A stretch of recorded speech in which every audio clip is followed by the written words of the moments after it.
नमस्कार, आपण पाहतात RK न्यूज। मजरे कारवे येथे सामुदायिक रोप लागवडीची प्रथा आजही अखंडितपणे सुरू। देवस्कीच्या जमिनीत दरवर्षी मोठ्या उत्साहात संपूर्ण गावच्या वतीने रोप लागवड केली जाते।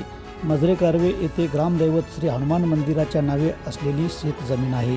या शेतजमिनीत दरवर्षी भात रोप लागवड केली जाते। संपूर्ण गावच्या वतीने ही रोप लागवड केली जाते।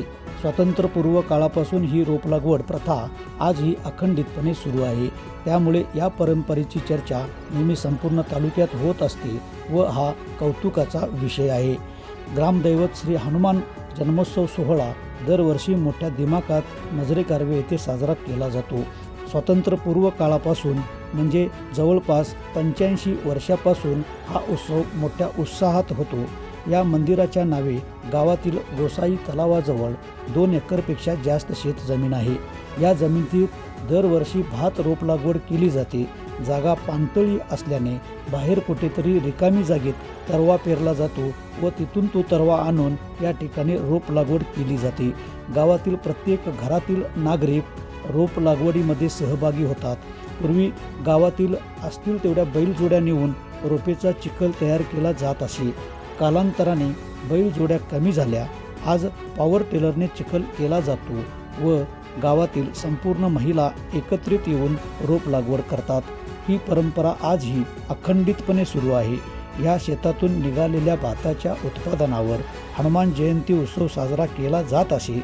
आज ही उत्पादित झालेल्या भाताची विक्री करून व देणगी स्वरूपात रक्कम गोळा करून उत्सव मोठ्या दिमाखात साजरा केला जातो। देवस्थान कमिटीच्या जागा प्रत्येक गावागावात असतात।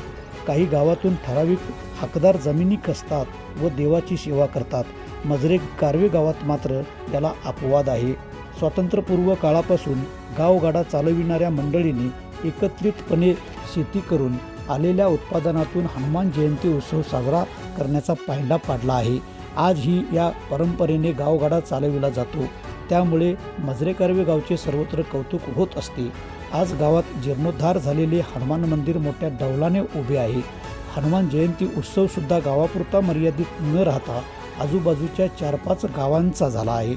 यामागे पूर्वाश्रमीच्या गावगाडा चालवून चांगला पायंडा घालून देणाऱ्या व्यक्तींचा व त्यांच्या आदर्शावर त्यांच्या पावलावर पाऊल ठेवून चालणाऱ्या सध्याच्या पिढीचा मोठा सहभाग आहे।